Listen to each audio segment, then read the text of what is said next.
Dear friends, you are welcome to Historia. അപ്പോൾ Historia പുതിയ ക്ലാസ്സിലേക്ക് നിങ്ങൾക്ക് എല്ലാവർക്കും സ്വാഗതം. അപ്പോൾ ഇന്നത്തെ ക്ലാസ്സിൽ നമ്മൾ മുൻ ക്ലാസ്സുകളെ പോലെ തന്നെയാണ് പ്രീവിയസ് ക്വസ്റ്റ്യൻ പേപ്പർ എടുത്ത് അനലൈസ് ചെയ്യുന്നത്. മുൻകാലത്ത് ചോദിച്ച പ്രീവിയസ് ക്വസ്റ്റ്യൻ പേപ്പറിലെ ഒരു പ്രധാനപ്പെട്ട ചോദ്യം, ആ ചോദ്യത്തിൻ്റെ ആൻസർ അനലൈസ് ചെയ്ത് നമ്മൾ ഒരു പ്രധാനപ്പെട്ട ടോപ്പിക്ക് നമ്മൾ പഠിക്കുക പോകുന്നു. ക്ലിയർ? പറഞ്ഞില്ലേ, മുൻകാലങ്ങളിൽ ചോദിച്ച പ്രീവിയസ് ക്വസ്റ്റ്യൻ പേപ്പറിൽ മുൻകാലങ്ങളിൽ ചോദിച്ച ഒരു ചോദ്യം, വളരെ പ്രധാനപ്പെട്ട ചോദ്യം, ആ ചോദ്യത്തിൻ്റെ ആൻസർ അനലൈസ് ചെയ്തുകൊണ്ട് അതിലൂടെ നമ്മളൊരു ടോപ്പിക്ക് പഠിച്ചു പോകുന്നു നമ്മൾ ചെയ്യുന്നത്. എല്ലാ ക്ലാസ്സിലും ചെയ്യുന്ന പോലെ തന്നെ. അപ്പോൾ ഇന്നത്തെ ക്വസ്റ്റ്യൻ ഉണ്ട്, ഇന്ത്യൻ കോൺസ്റ്റിറ്റ്യൂഷൻ എന്നുള്ള വളരെ പ്രധാനപ്പെട്ട ഒരു ചോദ്യമാണ്. ടോപ്പിക്ക് നിങ്ങൾക്കറിയാം, ടോപ്പിക് എന്നുള്ള ചോദ്യമാണ്. ആ ക്വസ്റ്റ്യൻ സ്റ്റേറ്റ്മെന്റ് ക്വസ്റ്റ്യൻ നമുക്ക് നോക്കാം. ക്വസ്റ്റ്യൻ ഇതാണ് വരുന്നത്, find out the correct statement concern to preamble of Indian constitution എന്ന് പറയുന്നത്. Find out the correct statement concern to the preamble of Indian constitution. Indian ഭരണഘടനയുടെ പ്രിയാമ്പിളുമായി ബന്ധപ്പെട്ട്, ആമുഖമായി ബന്ധപ്പെട്ട് കറക്റ്റ് സ്റ്റേറ്റ്മെന്റ് തന്നിട്ടുള്ളതിൽ കറക്റ്റ് സ്റ്റേറ്റ്മെന്റ് ഏതാണ് കണ്ടെത്തുകയാണ് പറഞ്ഞത്. ക്ലിയർ? പറഞ്ഞില്ലേ, ഇന്ത്യൻ ഭരണഘടനയുടെ ആമുഖമായി സംബന്ധിച്ച് താഴെ തന്നിട്ടുള്ള പ്രസ്താവനകളിൽ കറക്റ്റ് സ്റ്റേറ്റ്മെന്റ് ഏതാണെന്ന് കണ്ടെത്താനാണ് പറഞ്ഞത്. നമുക്ക് സ്റ്റേറ്റ്മെന്റ് 3 സ്റ്റേറ്റ്മെന്റ് ആണ് കൊടുക്കുന്നത്. ഒന്നാമത്തെ പറയുക, it is a part of Indian constitution. That means the preamble is a part of Indian constitution. ഇതാണ് ഒന്നാമത്തെ സ്റ്റേറ്റ്മെന്റ്. രണ്ടാമത്, it can be amendable by under the article of 368 എന്നാണ്. It can be amendable under the article of 368. Clear? Then മൂന്നാമത്തെ statement, it confers enforceable right on Indian citizen. It confers enforceable right on Indian citizen. ഈ 3 സ്റ്റേറ്റ്മെന്റുകളാണ്. അപ്പോൾ ഇതിൽ ഏതാണ് ശരി? 1, 2 ശരിയാണോ, അതോ 1, 3 ശരിയാണോ, 2, 3 ശരിയാണോ, അതോ എല്ലാം ശരിയാണോ, ഒന്നും ശരിയല്ല? നമുക്ക് നോക്കാം. ഒന്നാമത് പറഞ്ഞ സ്റ്റേറ്റ്മെന്റ് നോക്കാം. It is a part of Indian constitution. That means preamble is a part of Indian constitution. Preamble Indian കോൺസ്റ്റിറ്റ്യൂഷന്റെ ഭാഗമാണോ? It is a part of Indian constitution. Indian ഭരണഘടനയുടെ ഭാഗമാണോ ആണ് ചെയ്യുന്നത്. ഈ ഒരു സ്റ്റേറ്റ്മെന്റിനെ തരുന്ന നമ്മുടെ പ്രിയാമ്പിളുമായി ബന്ധപ്പെട്ട് 2 സുപ്രീം കോടതി കേസുകളുണ്ട്. കേശവാനന്ദ ഭാരതി കേസും ബെറുബാരി കേസും, പിന്നെ ഒരു LIC കേസ് ഓഫ് ഇന്ത്യ. അപ്പോൾ ഇത് നമ്മൾ വായിച്ചിട്ടുണ്ടോ എന്നറിയാൻ വേണ്ടിയാണ് ഈ ഒരു സ്റ്റേറ്റ്മെന്റ് ആയിട്ടുള്ളത്. It is a part of Indian constitution എന്ന് ഓർത്ത് വയ്ക്കുക. ഇത് ശരിയാണ്, ഈ സ്റ്റേറ്റ്മെന്റ് ശരിയാണ്. ഇത് പ്രിയാമ്പിൾ എന്ന് പറയുന്നത് ഇന്ത്യൻ ഭരണഘടനയുടെ ഭാഗമാണെന്ന് 2 സുപ്രീം കോടതി കേസുകളും പറഞ്ഞിട്ടുള്ളതാണ്. അപ്പോൾ ഇത് ശരിയായിട്ടുള്ള സ്റ്റേറ്റ്മെന്റ് ആണ്. ഇനി രണ്ടാമത് നോക്കാം, it can be amendable under the article of 368. നമ്മുടെ ഈ ഭരണഘടന ഭേദഗതി എന്ന് പറഞ്ഞ ആർട്ടിക്കിൾ 368. അപ്പോൾ ഈ 368 പ്രകാരം, ആർട്ടിക്കിൾ 368 കീഴിൽ നിന്നുകൊണ്ട് ഈ ഭരണഘടനയുടെ പ്രിയാമ്പിൾ നമുക്ക് ഭേദഗതി ചെയ്യാൻ കഴിയും എന്നാണ് പറയുന്നത്. It can be amendable under the article of 368. 368 പ്രകാരം ഇത് ഭേദഗതി ചെയ്യാൻ പറ്റുമെന്നാണ്. ഈ സ്റ്റേറ്റ്മെന്റ് ശരിയാണോ തെറ്റാണോ? ക്ലിയർ? ഓർത്തിക്കുക, ഈ സ്റ്റേറ്റ്മെന്റ് ശരിയാണ്. ഭരണഘടന ആമുഖം നമുക്ക് ഭേദഗതി ചെയ്യാം. അത് കേശവാനന്ദ ഭാരതി കേസിൽ പറഞ്ഞിട്ടുള്ള കാര്യമാണ്. അതുകൊണ്ടാണ് അവർ ഈ 2 സുപ്രീം കോടതി വിധികൾ, 3 സുപ്രീം കോടതി വിധികൾ പഠിച്ചിട്ടുണ്ടോ എന്നറിയാൻ വേണ്ടിയാണ് ഈ ഒരു സ്റ്റേറ്റ്മെന്റ് ഇടുന്നത്. അപ്പോൾ രണ്ടാമത്തെ സ്റ്റേറ്റ്മെന്റ് ശരിയാണ്. It can be amendable under the article of 368. Article 368 പ്രകാരം ഇത് ഭേദഗതി ചെയ്യാൻ സാധ്യമാണ്. ക്ലിയർ ആയിരിക്കുമല്ലോ? ഇനി മൂന്നാമത്തെ സ്റ്റേറ്റ്മെന്റ് ഓർത്തിക്കാം, it converse enforceable right on Indian citizen. ഇത് നമ്മുടെ എൻഫോഴ്സിബിൾ ചെയ്യാൻ പറ്റാവുന്ന റൈറ്റ് ആണോ എന്നാണ് ചോദിക്കുന്നത്. ഇത് എൻഫോഴ്സിബിൾ, നമ്മുടെ പൗരന്മാരുടെ മേലെ എൻഫോഴ്സിബിൾ ചെയ്യാൻ പറ്റാവുന്ന റൈറ്റ് ആണ് എന്നാണ് പറയുന്നത്. ഓർത്തിക്കുക, ഈ സ്റ്റേറ്റ്മെന്റ് തെറ്റാണ്. ഇത് നമുക്കൊരിക്കലും എൻഫോഴ്സിബിൾ ചെയ്യാൻ പറ്റാവുന്ന റൈറ്റ് അല്ല. ഫോർ എക്സാമ്പിൾ, ഇപ്പോൾ നമ്മൾ fundamental duties and directive principle, it cannot be question in court and it cannot be compel to sits എന്ന് പറയാം. ഈ ഫണ്ടമെന്റൽ ഡ്യൂട്ടീസ്, മൗലിക കടമകളും അതിലുള്ള ഡയറക്റ്റീവ് പ്രിൻസിപ്പിളും നമുക്ക് കോടതിയിൽ ചോദ്യം ചെയ്യാനോ കോടതിയുടെ ജസ്റ്റിഫൈ ചെയ്യാനോ പറ്റില്ല. അതോടൊപ്പം ഇത് ഇറ്റ്സ് നോട്ട് എ കമ്പൽസറി, ഇത് നിർബന്ധമായി ചെയ്യിക്കേണ്ട കാര്യം കൂടി അല്ല എന്ന് പറയും. അതുപോലെ തന്നെയാണ് ഈ പ്രിയാമ്പിൾ എന്ന് പറയുന്നത് ഒരു എൻഫോഴ്സിബിൾ റൈറ്റ് അല്ല എന്ന് കൂടി ഓർമ്മിക്കുക. അപ്പോൾ നമ്മൾ ഈ പറഞ്ഞ സ്റ്റേറ്റ്മെന്റിലെ 2 സ്റ്റേറ്റ്മെന്റ് ശരി. ഒന്ന്, it is a part of Indian constitution. ഇത് ഭരണഘടന എന്ന് പറയുന്നത് ഭരണഘടനയുടെ ഒരു പ്രധാനപ്പെട്ട ഭാഗമാണ് ഇത് പ്രിയാമ്പിൾ എന്ന് പറയുന്നത്. രണ്ടാമത് പറയുന്നത് ഇത് ഭേദഗതി ചെയ്യാൻ സാധിക്കും എന്ന് പറയുക. ഇത് ഒരു എൻഫോഴ്സിബിൾ റൈറ്റും കൂടി അല്ല എന്ന് കൂടി പറയുക. അപ്പോൾ ആദ്യം പറഞ്ഞ 2 സ്റ്റേറ്റ്മെന്റ് ശരിയാണ്, മൂന്നാമത്തെ സ്റ്റേറ്റ്മെന്റ് തെറ്റാണെന്ന് പറയും. ഇതാണ് ഈ സ്റ്റേറ്റ്മെന്റിൽ നിന്ന് നമുക്ക് കിട്ടുന്ന ആൻസർ എന്ന് പറയുന്നത്. ഇനി നമുക്ക് ഈ ടോപ്പിക് ഒന്ന് പറയാം. ഈ പ്രിയാമ്പിൾ എന്ന് ഓർത്തിക്കാം, ലോകത്തിൽ ആദ്യമായി പ്രിയാമ്പിൾ വരുന്ന ഭരണഘടന എന്ന് പറഞ്ഞാൽ അമേരിക്കൻ ഭരണഘടന. ലോകത്തിൽ ആദ്യത്തെ എഴുതപ്പെട്ട ഭരണഘടന നമുക്കറിയാതാണ്. First written constitution in the world എന്ന് പറയുന്നത് അമേരിക്കൻ കോൺസ്റ്റിറ്റ്യൂഷൻ. ഇതേപോലെ തന്നെ first constitution in the world having preamble, ഭരണഘടനയ്ക്ക് ഒരു ആമുഖമുള്ള ഒരു ഭരണഘടന. അങ്ങനെ ഒരു ഭരണഘടന ലോകത്തിൽ ആദ്യമായിട്ട് വരുന്ന അമേരിക്കൻ ഭരണഘടന. ആ അമേരിക്കൻ ഭരണഘടനയിൽ നിന്നാണ് നമ്മൾ പ്രിയാമ്പിൾ എന്ന ആശയം നമ്മൾ കടമെടുക്കുന്നത് അമേരിക്കൻ ഭരണഘടനയാണ്. ഇനി ഇന്ത്യൻ ഭരണഘടന പ്രിയാമ്പിൾ നമുക്കറിയാം തയ്യാറാക്കിയതാണ് നെഹ്റു ആണ്. ഇന്ത്യൻ ഭരണഘടന പ്രിയാമ്പിൾ തയ്യാറാക്കിയത് നമുക്കറിയാം. Preamble of Indian constitution drafted by Nehru ആണ്. പക്ഷേ ഭരണഘടനയ്ക്ക് ഒരു പ്രിയാമ്പിൾ എന്ന ഒരു നിർദ്ദേശം അത് ആദ്യമായി വെച്ചത് നെഹ്റു അല്ല. The first person India proposal and preamble for Indian constitution. Indian ഭരണഘടനയ്ക്ക് ഒരു ആമുഖം എന്ന ആശയം ആദ്യമായിട്ട് കൊണ്ടുവന്ന ആള് നമ്മുടെ ഭരണഘടനാ നിർമ്മാണ സമിതി ലീഗൽ അഡ്വൈസർ ആയത് ഡോക്ടർ BN റാവു ആണ്. ഓർമ്മിക്കുക, ഇന്ത്യൻ ഭരണഘടനയ്ക്ക് ഒരു ആമുഖം വേണമെന്ന് ആദ്യമായി പറഞ്ഞ വ്യക്തി ഡോക്ടർ BN റാവു ആണ്, അല്ലെങ്കിൽ അഭിപ്രായപ്പെട്ട വ്യക്തി ഡോക്ടർ BN റാവു. പക്ഷേ ഭരണഘടന ആമുഖം തയ്യാറാക്കിയ ആള് നെഹ്റു ആണെന്ന് ഓർമ്മിക്കുക. അപ്പൊ ആമുഖം എന്താണെന്ന് വെച്ചാൽ നമുക്കറിയാം എന്താണ്, it is a keynote the constitution. ഭരണഘടനയ്ക്കുള്ള ഒരു പ്രിഫേസ് ആണ്, ഒരു കണ്ടന്റ് ആണെന്ന സംഭവം, നമ്മൾ മുഖവുര എന്നൊക്കെ നമ്മൾ, ഇതാണ് ആമുഖം എന്ന് പറയുന്നത്. അപ്പൊ ഇന്ത്യൻ ഭരണ ആമുഖം മറക്കണ്ട, ഭരണഘടനയ്ക്ക് ആമുഖം ആദ്യമായിട്ട് കൊണ്ടുവന്ന ആള് ആരാണ്? ഡോക്ടർ BN റാവു ആണ്. ആമുഖം തയ്യാറാക്കിയ ആള് നെഹ്റു ആണ്. അപ്പൊ ഇത് ആമുഖം തയ്യാറാക്കിയ നെഹ്റു ആണെന്ന് എന്താ പറയാന്ന് വെച്ചാൽ അതിന് സ്വല്പം ബാക്കിലേക്ക് നമ്മളോട് ഓർമ്മിക്കാം. On 13th December 1946, 1946 December 13 Nehru introduced the objective resolution in the constitution assembly. Nehru introduced the objective resolution in the constitution assembly and it is adopted by Constitutional Assembly on 22nd January 1947. It became the preamble of Indian Constitution. Clear ആയില്ലോ? അപ്പോൾ 1946 ഭരണഘടനാ നിർമ്മാണ സമിതിയിൽ 1946 December 13 Nehru objective resolution അവതരിപ്പിച്ചതാണ്. ആ objective resolution ആണ് പിന്നീട് Indian ഭരണഘടന എന്തായിട്ടും മാറുന്നത്, പ്രിയാമ്പിളിന്റെ ഒരു ഭാഗമായിട്ട് മാറുന്നത്. അപ്പൊ 1946 ഡിസംബർ 13 നെഹ്റു ഒബ്ജക്റ്റീവ് റെസൊല്യൂഷൻ അവതരിപ്പിച്ചു. അത് തൊട്ടടുത്ത വർഷം 47 ജനുവരി 22 ഭരണഘടനാ നിർമ്മാണ സമിതി അംഗീകരിച്ചു. അപ്പൊ ഈ രണ്ട് ഡേറ്റുകളും ഷാർപ്പാണ്. 46 ഡിസംബർ 13 നെഹ്റു ഒബ്ജക്റ്റീവ് റെസൊല്യൂഷൻ അവതരിപ്പിച്ചു. അത് ഭരണഘടനാ നിർമ്മാണ സമിതി അംഗീകരിക്കുന്നത് 47 ജനുവരി 22. അതാണ് പിന്നീട് ഇന്ത്യൻ ഭരണയുടെ ഭാഗമായിട്ട് മാറുന്നതും കൂടി ഓർത്തിക്കുക. അതാണ് ഭരണ പ്രിയാമ്പിൾ ആയിട്ട് മാറുന്നത്. അതുകൊണ്ടാണ് ആമുഖം തയ്യാറാക്കിയത് നെഹ്റു ആണെന്നും കൂടി പറയുന്നത് ഓർത്തിക്കുക. ക്ലിയർ ആയില്ലോ?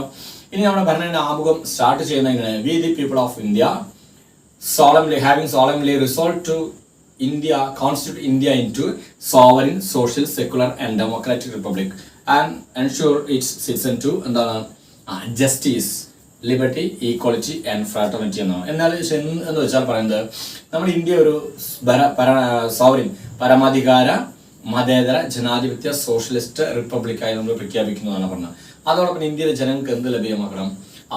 നമ്മൾ പറയുന്ന ജസ്റ്റിസ്, അല്ലെങ്കിൽ സാമൂഹിക സാമ്പത്തിക രാഷ്ട്രീയ നീതി ഉറപ്പാക്കണം. എന്നുള്ള ഒരു പോയിന്റ് പറയുക. അതപ്പോൾ sovereign, social, secular and democratic republic എന്ന് പറയുന്നു.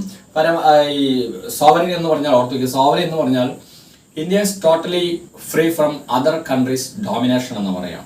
India is totally free from other countries domination. മറ്റു രാഷ്ട്രങ്ങളുടെ ഡോമിനേഷൻ പരിപൂർണമായും ഇന്ത്യ ഫ്രീ ആണ്. The sovereign power vested in the government of India. No other country having the right to interfere in Indian matters എന്ന് പറയാം. മറ്റു രാഷ്ട്രങ്ങൾക്ക് നമ്മുടെ ആഭ്യന്തര കാര്യങ്ങൾ ഇടപെടാൻ അവകാശമില്ല. ഇന്ത്യയുടെ പരിപൂർണമായ അധികാരം ഇന്ത്യ ഗവൺമെന്റിൽ നിക്ഷിപ്തമാണ്. That is why India is a sovereign. അതുകൊണ്ടാണ് ഇന്ത്യ നമ്മളൊരു പരമാധികാര രാഷ്ട്രം എന്ന് പറയുന്നത്. ക്ലിയർ ആവും? ഇനി India is a sovereign and socialist. India ഒരു സോഷ്യലിസ്റ്റ് രാഷ്ട്രമാണെന്ന് വെച്ചാൽ ഇന്ത്യ റിയലി കമ്മ്യൂണിസ്റ്റ് സോഷ്യലിസ്റ്റ് രാഷ്ട്രമല്ല. ഇന്ത്യ ഉദ്ദേശിക്കുന്ന ഒരു ഡെമോക്രാറ്റിക് സോഷ്യലിസം ആണ് ഉദ്ദേശിക്കുന്നത്. എന്ന് വെച്ചാൽ India is followed mixed economy. That means India ഒരു ഡെമോക്രാറ്റിക് സോഷ്യലിസം ആണ് ഫോളോ ചെയ്യുന്നത്. ഒരേ സമയം നമ്മൾ ക്യാപിറ്റലിസം ഫോളോ ചെയ്യുന്നു, ഒരേ സമയം നമ്മൾ സോഷ്യലിസം ഫോളോ ചെയ്യുന്നു. വെച്ചാൽ മിക്സഡ് എക്കോണമി, പ്രൈവറ്റ് സെക്ടറും പബ്ലിക് സെക്ടറും രണ്ടും കൂടി നമ്മൾ ഒരുമിച്ച് പോകുന്നതാണ് മിക്സഡ് എക്കോണമി. അപ്പോൾ ഇത് സോഷ്യലിസ്റ്റ് കൺട്രി നമ്മൾ പറയുന്നത് ഡെമോക്രാറ്റിക് സോഷ്യലിസം ആണ് നമ്മൾ ഫോളോ ചെയ്യുന്നത്. അപ്പോൾ India is a sovereign socialist കിട്ടിയല്ലോ. ഇനി സെക്കുലർ. എന്തുകൊണ്ടാണ് ഇന്ത്യ ഒരു സെക്കുലർ കൺട്രി എന്ന് പറയാനുള്ള കാരണം? There is no official religion for state. നമ്മുടെ രാഷ്ട്രത്തിന് ഒരു ഔദ്യോഗിക മതമില്ല. അതുകൊണ്ടാണ് നമ്മൾ ഇന്ത്യയെ സെക്കുലർ കൺട്രി അല്ലെങ്കിൽ മതേതര രാഷ്ട്രം എന്ന് നമ്മൾ പറയുന്നത്. ക്ലിയർ? അപ്പൊ സോവറിൻ എന്താണെന്ന് കിട്ടി, സോഷ്യലിസം എന്താണെന്ന് കിട്ടി, സെക്കുലർ എന്നാണ് കിട്ടി. ഇനി ഡെമോക്രാറ്റിക് റിപ്പബ്ലിക്. ഡെമോക്രാറ്റിക് നമുക്കറിയാം ഇന്ത്യയാണ് by the people for the people of the people. That means ഉദ്ദേശിക്കുന്നത് ജനങ്ങൾക്ക് വേണ്ടി ജനങ്ങളാലുള്ള ഒരു ഗവൺമെന്റ്. അതിനാണ് നമ്മൾ ജനാധിപത്യ രാഷ്ട്രം. ഇത് റിയലി പറയുന്നത് എബ്രഹാം ലിങ്കൺ, അമേരിക്കൻ പ്രസിഡന്റായ, അമേരിക്കയുടെ 16ാമത്തെ പ്രസിഡന്റായ എബ്രഹാം ലിങ്കൺ അദ്ദേഹത്തിന്റെ ഗെറ്റിസ്ബർഗ് സ്പീച്ചിലാണ് പറയുന്നത്, people enjoy the power of state through their elected representative in periodically. That is a government of people, that is a government by people, that is a government for people എന്നാണ്. എന്നുവെച്ചാൽ കാലാനുസൃതമായി ജനങ്ങൾ തെരഞ്ഞെടുക്കപ്പെടുന്ന ജനപ്രതിനിധികളുടെ രാഷ്ട്രത്തിന്റെ അധികാരം ജനങ്ങൾ വിനിയോഗിക്കുന്ന സംവിധാനമാണ് ജനാധിപത്യം. അങ്ങനെയുള്ള ഗവൺമെന്റ് ജനങ്ങളുടെ ഗവൺമെന്റ് ആയിരിക്കും, ജനങ്ങളാലുള്ള ഗവൺമെന്റ് ആയിരിക്കും, ജനങ്ങൾക്ക് വേണ്ടിയുള്ള ഗവൺമെന്റ് ആയിരിക്കും. ക്ലിയർ ആയിരിക്കും? അതാണ് people enjoy the power of state through their elected representative in periodic. കാലാനുസൃതം ഓരോ 5 വർഷം കൂടുമ്പോഴും നമ്മൾ തെരഞ്ഞെടുക്കപ്പെടുന്ന നമ്മുടെ ജനപ്രതിനിധികളുടെ നമ്മുടെ രാഷ്ട്രത്തിന്റെ അധികാരം നമ്മൾ ജനങ്ങൾ വിനിയോഗിക്കുന്നു. അതാണ് ജനാധിപത്യം. അങ്ങനെയുള്ള ഗവൺമെന്റ് ജനങ്ങളുടെ ഗവൺമെന്റ് ആയിരിക്കും, ജനങ്ങളാലുള്ള ഗവൺമെന്റ് ആയിരിക്കും, ജനങ്ങൾക്ക് വേണ്ടിയുള്ള government. That is why India is a democratic country. Then final republic. എന്താണ് ഇന്ത്യ റിപ്പബ്ലിക് എന്ന് പറയാൻ കാരണം? റിപ്പബ്ലിക് ഇന്ത്യ എന്നല്ല, ഏതൊരു രാഷ്ട്രത്തിന്റെ റിപ്പബ്ലിക് എന്ന് പറഞ്ഞാൽ 2 ക്രൈറ്റീരിയകൾ വരുന്നു. ഒന്ന്, Head of the state must be elected by people directly or indirectly and have a written constitution. Head of the state must be elected by people directly or indirectly and have a written constitution. ഇത് രണ്ടും ഉണ്ടെങ്കിൽ നമുക്ക് എന്താ republic എന്ന് പറയുന്നത് രാഷ്ട്രത്തലവനെ, നമ്മൾ രാഷ്ട്രപതി അല്ലെങ്കിൽ പ്രസിഡന്റ്, ആ രാഷ്ട്രത്തലവൻ ജനങ്ങൾ നേരിട്ടോ അല്ലാതെയോ തെരഞ്ഞെടുക്കണം. ആ രാഷ്ട്രത്തലവൻ ജനങ്ങൾ നേരിട്ടോ അല്ലാതെയോ തെരഞ്ഞെടുക്കണം. അതോടൊപ്പം ഒരു എഴുതപ്പെട്ട ഭരണഘടന കൂടി ഉണ്ടായിരിക്കണം. അതോടൊപ്പം ഒരു റിട്ടൺ കോൺസ്റ്റിറ്റ്യൂഷൻ കൂടി ഉണ്ടായിരിക്കണം. ഇങ്ങനെയുള്ള ഗവൺമെന്റ് നമുക്ക് എന്താ പറയാം, ഇങ്ങനെയുള്ള രാഷ്ട്രത്തെ നമുക്ക് റിപ്പബ്ലിക് എന്ന് പറയാം. അപ്പൊ ഇന്ത്യ റിപ്പബ്ലിക് ആണ്, പക്ഷേ ബ്രിട്ടൻ റിപ്പബ്ലിക് അല്ല. കാരണം ബ്രിട്ടന്റെ ഹെഡ് ഓഫ് ദി സ്റ്റേറ്റ് എന്ന് പറഞ്ഞാൽ എക്സിക്യൂട്ടീവ് ഹെഡ് എന്ന് പറയുന്നത് രാജ്ഞിയാണ് അല്ലെങ്കിൽ രാജാവാണ്. She is not elected by people directly or indirectly. അവിടെ രാജ്ഞി രാജാവ് ജനങ്ങളാൽ തെരഞ്ഞെടുക്കപ്പെടുന്ന വ്യക്തിയല്ല, അത് ഹെറിറ്ററി പരമ്പരാഗതമായിട്ട് വരികയാണ്. അതുകൊണ്ട് അത് എന്തല്ല, റിപ്പബ്ലിക് അല്ല. പിന്നെ അവിടെ there is no written constitution, എഴുതപ്പെട്ട ഭരണമില്ല. സോ റിപ്പബ്ലിക് എന്ന് പറയുന്നത്. അപ്പൊ ഇതാണ് ഇന്ത്യ ഒരു sovereign socialist secular and democratic republic എന്ന് പറയുന്നത്. ക്ലിയർ ആയില്ലോ? ഇതാണ് ഇന്ത്യൻ ഭരണപ്രകാരം ഇന്ത്യ എന്ന് പറയുന്നത് ഒരു പരമാധികാര ജനാധിപത്യ മതേതര സോഷ്യലിസ്റ്റ് റിപ്പബ്ലിക് എന്ന് പറയുന്നത് ഇതാണെന്ന് ഓർത്തിരിക്കുക. ക്ലിയർ ആയില്ലോ? ഇനി നമ്മൾ ജസ്റ്റിസ് എന്ന് പറയുന്നത് സാമൂഹ്യ സാമ്പത്തിക രാഷ്ട്രീയ നീതി ഉറപ്പാക്കുക എന്നതാണ് ഈ ജസ്റ്റിസ് കൊണ്ട് ഉദ്ദേശിക്കുന്നത്. പിന്നെ അതിന് ലിബർട്ടി, സ്വാതന്ത്ര്യം എല്ലാവർക്കും സെക്യൂർ ചെയ്യണം എന്ന് പറയാം. എന്താ ഉദ്ദേശിക്കുന്നത്? എൻഷുർ ചെയ്യണം, ഉറപ്പാക്കണം. എന്ത് സ്വാതന്ത്ര്യമാണ്? Freedom to thought, freedom to think, freedom to worship, freedom to faith, freedom to believe ആണ്. നമുക്ക് വിശ്വസിക്കാനും അഭിപ്രായ സ്വാതന്ത്ര്യം നടത്താനും വർഷിപ്പിനും ഫെയ്ത്തിനും എല്ലാ സ്വാതന്ത്ര്യം നമുക്ക് ഉണ്ടാകണമെന്നാണ്. ഇതാണ് ഫ്രീഡം കൊണ്ട് ഉദ്ദേശിക്കുന്നത്. ഇനി അല്ലാതാണ് ലിബർട്ടി, ലിബർട്ടി ഉദ്ദേശിക്കുന്നത്. ഇനി ഈക്വാലിറ്റി, സമത്വം എന്ന് പറയുന്നതാണ് all are equal before law, നിയമത്തിന് മുന്നിൽ എല്ലാവരും തുല്യരായിരിക്കണം. അതോടൊപ്പം equal opportunity in government service, government സർവീസിൽ എല്ലാവർക്കും തുല്യ അവസര സമത്വം ഉണ്ടായിരിക്കണം. അതോടൊപ്പം എന്താണ്, shall not be discriminate on the ground of religion, caste, colour, sex and place of birth etcetera etcetera etcetera. ജാതിയുടെയോ മതത്തിന്റെയോ വംശത്തിന്റെയോ നിറത്തിന്റെയോ ജന്മസ്ഥലത്തിന്റെയോ സ്ത്രീ പുരുഷ വാദമായിട്ടോ ഒരു രീതിയിലും ഒരാളോടും വിവേചനം കാണിക്കാൻ പാടില്ല. എല്ലാവരും തുല്യത കാണിക്കണം. ഇതൊക്കെയാണ് നമ്മൾ ഏതുകൊണ്ട് ഈ ഈക്വാളിറ്റി എന്നുകൊണ്ട് ഉദ്ദേശിക്കുന്നത്.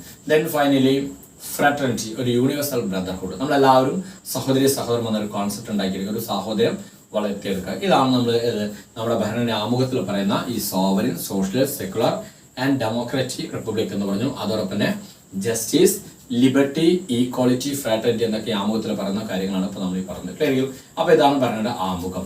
ഇനി ഈ ഭരണഘടനയുടെ ആമുഖത്തെ കുറിച്ച് 2-3 അഭിപ്രായങ്ങൾ, ഒപ്പീനിയൻസ് ഉണ്ട്.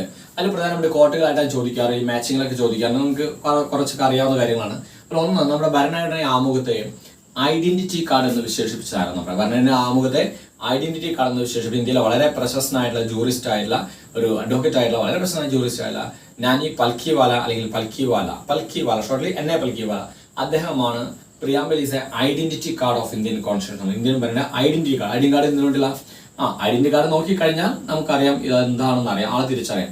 അതുപോലെ നമ്മുടെ ആമുഖം വായിച്ചു കഴിഞ്ഞാൽ നമ്മുടെ ഭരണഘടന എന്താണെന്ന് നമുക്ക് അറിയാൻ പറ്റുമെന്നാണ് ഉദ്ദേശിച്ചത്. അപ്പോൾ so it is A identity card, preamble is A identity card of Indian constitution എന്ന് പറഞ്ഞാൽ നാനി പൽക്കിവാല.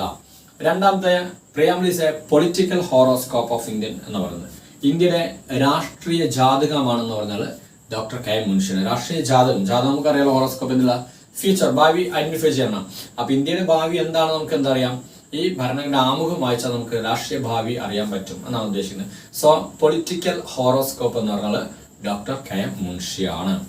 ഇനി അടുത്ത് പറയുന്നതാണ് preamble is a soul of Indian constitution. Preamble എന്ന് പറയുന്നത് നമ്മുടെ ഭരണഘടനയുടെ എന്താണ് ആത്മാവാണ്. സോൾ എന്ന് പറഞ്ഞാൽ ഇന്ത്യക്കാരനായ താക്കൂർദാസ് ഭാർഗവയാണ്. എന്താണ് താക്കൂർദാസ് ഭാർഗവയാണ് soul of Indian constitution. Preamble is a soul of Indian constitution എന്ന് പറഞ്ഞാൽ താക്കൂർദാസ് ഭാർഗവ. ഇനി keynote KEYNOTE keynote of Indian constitution. ഭരണഘടന കീനോട്ട് എന്ന് വെച്ചിരുന്ന പ്രശസ്തമായ ഭാഗം എന്നാണ്, അല്ലെങ്കിൽ ഭരണഘടനയ്ക്കുള്ള ഒരു താക്കോൽ എന്നാണ്. അത് ഓർത്ത് നോക്കിയ അത് സുപ്രീം കോടതി ഡിക്ലെയർ ചെയ്തുള്ളത്, സുപ്രീം കോടതി അത് ഡിഫൈൻ ചെയ്തത് പ്രശസ്തമായ ഭാഗം എന്നാണ്. അപ്പൊ ഭരണഘടനയുടെ ഏറ്റവും പ്രശസ്തമായ ഭാഗമാണിത്. ഈ പറഞ്ഞ പ്രിയാമ്പിൾ എന്ന് പറഞ്ഞ ആള് ആരാണ്? ഏണസ്റ്റ് ബാർക്കർ എന്ന് പറഞ്ഞ ആൾ. ആരാണ്? ഏണസ്റ്റ് ബാർക്കർ ആണ് കീനോട്ട് എന്ന് പറഞ്ഞാൽ. സോൾ എന്ന് പറഞ്ഞാൽ താക്കൂർദാസ് ഭാർഗവ. ഇനി ഫൈനലി സോൾ ആൻഡ് കീനോട്ട് ഇത് രണ്ടും കുടിച്ച് പറഞ്ഞ ആളാണ് നെഹ്റു. അപ്പൊ ആമുഖം തയ്യാറാക്കിയാൽ നെഹ്റുവാണ്. ആമുഖത്തെ സോൾ ആൻഡ് കീനോട്ട് എന്ന് പറഞ്ഞാൽ നെഹ്റു ആണെന്ന് കൂടി ഓർക്കുക. അപ്പൊ ഇതാണ് ഇതുമായി ബന്ധപ്പെട്ട ഈ ആമുഖത്തെ കുറിച്ചുള്ള ഉപമകളാണ് ഈ പറഞ്ഞ 4-5 ഓർക്കുക.